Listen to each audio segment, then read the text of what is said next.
Hello, John Bloodworth Gentleman Crafter here with a very quick and simple Mother's Day card for you. It's made up of very simple layers together with some easy to assemble floral embellishments.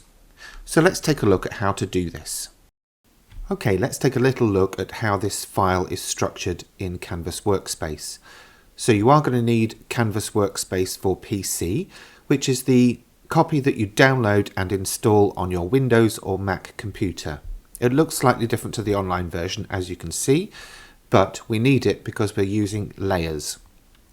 So what you would do is go to File, Open, navigate to wherever you've downloaded this project file to, select it, and then choose Open, and it will open in the workspace.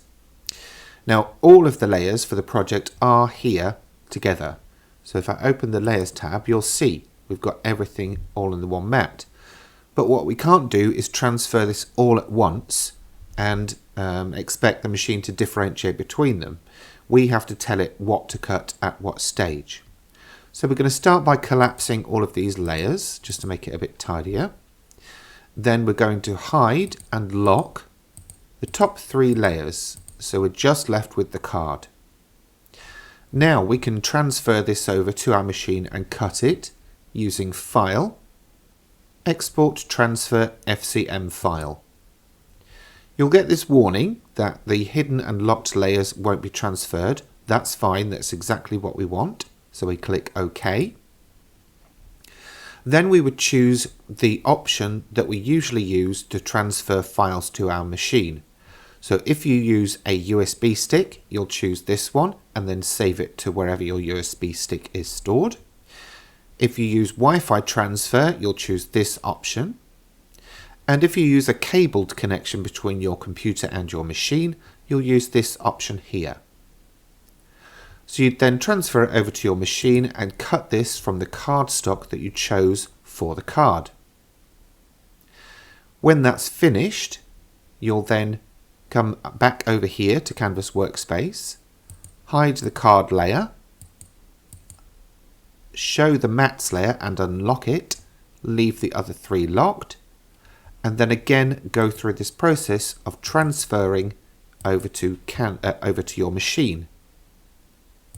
You then cut this from the cardstock that you chose for the mats. You'll then repeat this process for the background and for the decoration. And once you've got all of that together, I'll join you over at the work table.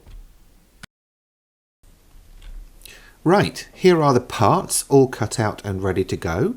So I'm going to start by just gluing the mother's sentiment to the decorative mat, just so that has a chance to dry before I need it in a minute. I'm using a bookbinding glue for this because it means I need very, very little, and also it's quick drying and quick grabbing, and it's low moisture content, so it doesn't wrinkle your paper and card. I'm just applying very fine lines wherever there's a thick space or thick enough space for me to put it. It doesn't need to be a complete coating, it's just enough to hold that sentiment in place. And I'm using those reverse action tweezers from Brother to help me position this and be like a third hand so that I don't go and get glue all over my fingers and plonk it all over the card. Take your time with this and make sure it's neatly positioned, as you've got to make a good impression with this card. Okay, that's that sentiment in place. I'm going to pop that over to one side to dry, and then I'm going to start by putting on the solid mat. So this is going to sit just below the score line with an equal border around it, and I'm just applying that same bookbinding glue to the back quite sparingly, just all over. Again, just enough to grab, not enough to saturate. In fact, when it comes to card making, less is definitely the way to go with glue, because that helps us A, economize, and B, not wrinkle our paper and card and get that professional look.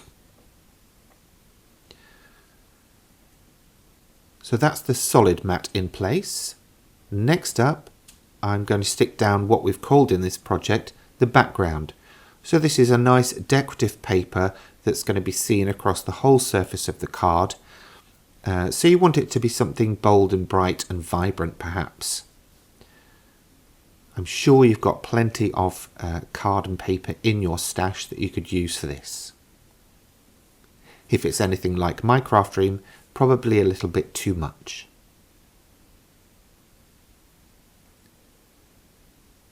Okay, down we go with that, smooth it down.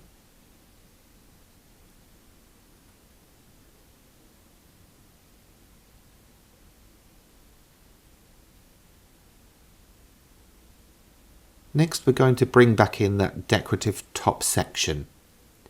And again I'm using the tweezers because I've got a lot of fine detail here and I want to apply glue in lots of fiddly places. So it's just again a way of holding things in place whilst I apply the glue. Same glue here, bookbinding glue. And again just applying it in places where I think it's going to be needed. Probably have done a bit too much, but you can never be too careful. As you can see on the fine detail of the letters, it's just a tiny little dot, and then all the way around the border with a very, very fine line.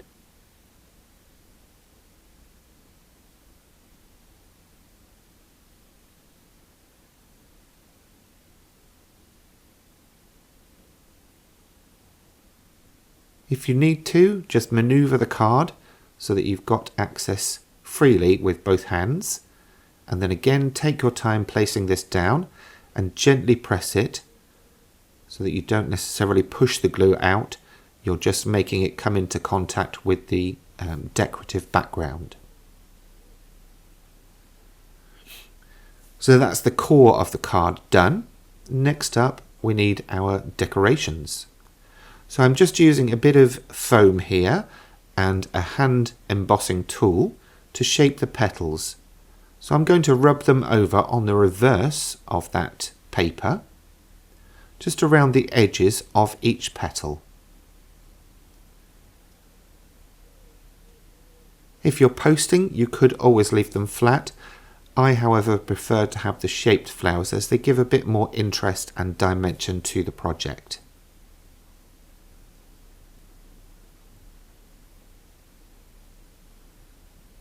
When you turn it over, just give the middle a little press as well. Then for the centre of the flower, again, just pressing around in circles to shape it, this time from the front. Then again, using that same glue, we're going to apply a tiny little dot to the centre of the flower and layer these up in pairs of the same size. So you will have enough from your cutouts to make one large flower and two smaller flowers. I've already skipped ahead and gone ahead and created the smaller flowers already. I just wanted to show you the process on this big flower as well.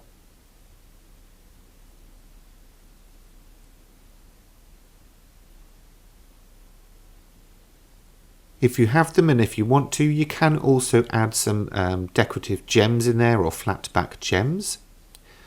Once you've got everything done and let it dry, then just apply a little glue to the back of the flower.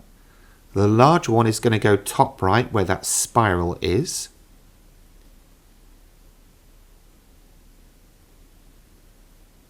And you can see how those tweezers are perfect for giving me a third hand. And then we've got one small one that will go next to the large flower. And then our final small flower will go just below the O in the word mothers.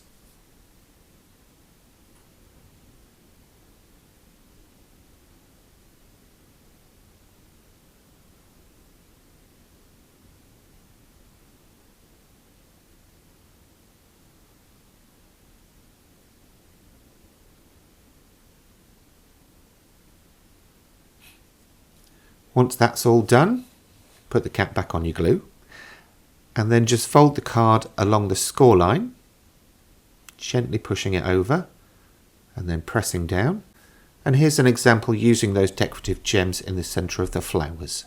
And there's your card complete. Thanks for watching, and I hope you have fun making your own.